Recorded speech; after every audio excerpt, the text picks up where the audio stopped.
Gene Galin here with the Chatham Journal. I'm with Steve Newton. He's the Emergency Management Manager, and you have a counterpart who's the Emergency Communications Manager. Correct. All right, for us lay people, what is the difference between Communications Manager and Management? What is it? Communications Manager and...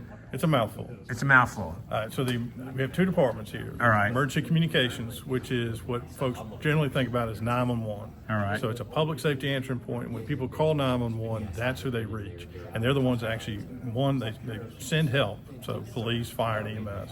But then they also are the ones that give pre-arrival instructions and say, this is how you do CPR, this is how you control hemorrhage, things like that. Emergency management looks at usually the larger scale incidents that could happen. So hurricanes, winter weather, larger impacts, sustained impacts, more complex events.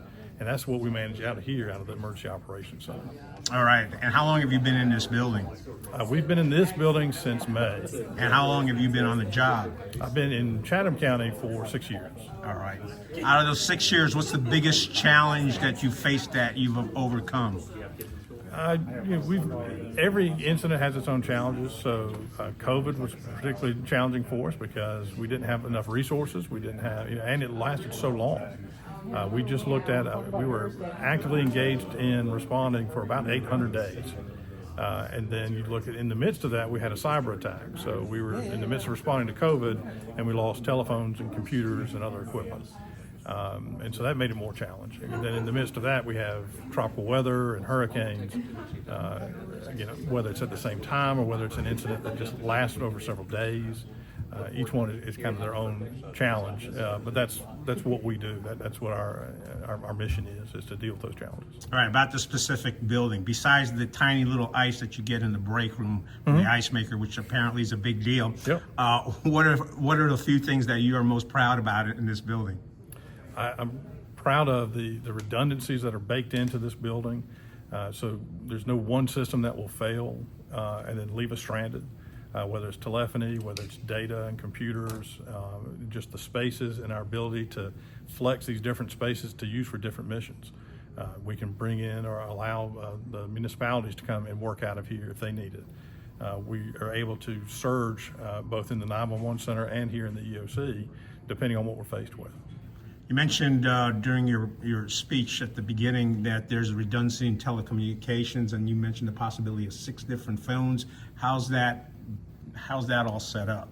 So they come in through different pathways physically into the building. There are different services, so whether, whichever vendor it is that carries it, we go through multiple different vendors as well as satellite.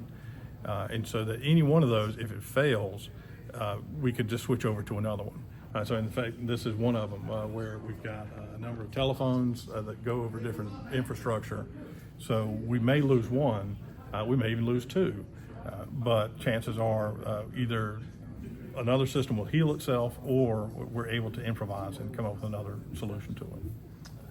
And you also mentioned that you have, because of your redundancy, there we go. Redundancy, you're able to support other E911 centers if they were to go down. Yeah, so the way that the 911 systems are engineered now through it's called an EZNet.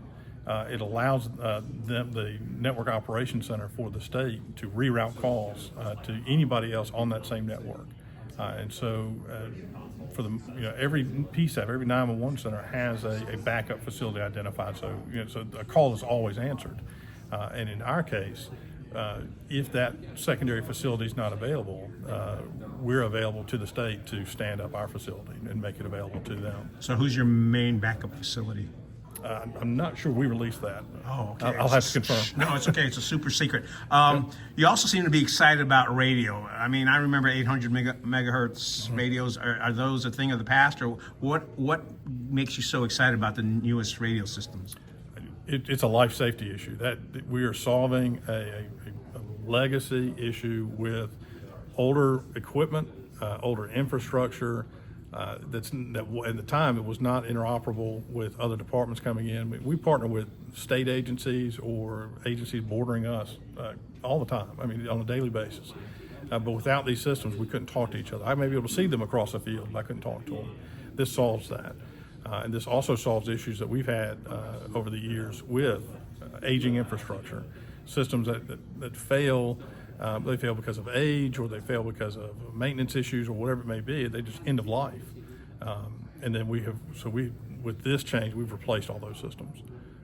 And so now we've solved the issue of interoperability. And again, it's not just a one-stop shop. It's options within these systems. And it is still, for us, it's mostly 700 megahertz frequencies, but it's 700 to 800. But it's the statewide Viper network that we're part of, as well as the way that we program local interoperability outside of the Viper network. Last question. Back in the 90s, when I was dealing with enhanced 911 centers, cell phones were pretty new. You've been in the industry long enough. What's the advances in cell phones mean to you as an emergency center? For us, again, we are able to locate callers in need of help. And with the challenge, it's a double-edged sword. It creates a challenge for us because a lot of homes don't have a hardline telephone that has an address associated with it. People are making phone calls from their homes, using a cell phone. And so being able to locate those callers, it remains a challenge. The other thing that we're seeing is adopting new technologies. We find that with your cell phone, with a certain app, you're able to locate yourself closer than we are through just a native 911 call. And so being able to keep up with that, something we're continuing to do, continuing to integrate technology and solutions for. Early on, I guess back in the 90s as well, Chatham County is going through E911 addressing. Can you let folks know exactly what E911 addressing is for your streets? And so we have ordinances in place that dictate, this is when when your street has enough houses on it, this is when we actually address it, and then requirements for how big, physically the address should be on the house so responders can see it. And if it's long enough, then we'll make sure that, that it's addressed from the street and on the house. It's all about getting responders to your home. Because, even with all the technology, ultimately, in the dark of night, in the middle of a rainstorm, that first responder needs to be able to see your house and find your house to get you the help that you need. And so that's why we have these addressing ordinances in place. For us in Chatham County, the address it's a very methodical approach, and so the address means something as far as distance on a road.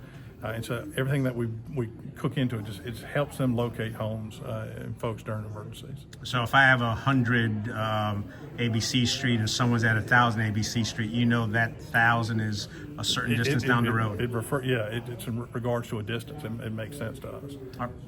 Anything else folks need to know about this center and what you folks are doing in here? I think that covers it, unless there's anything else you have. All right. And what's the word of the day today? Which one? Resilience? Is No, that the one it started with a K, I think. Kerfuffle. Kerfuffle. All right, Yeah. folks, that's the word of the day today. Thank you very much. Thank you.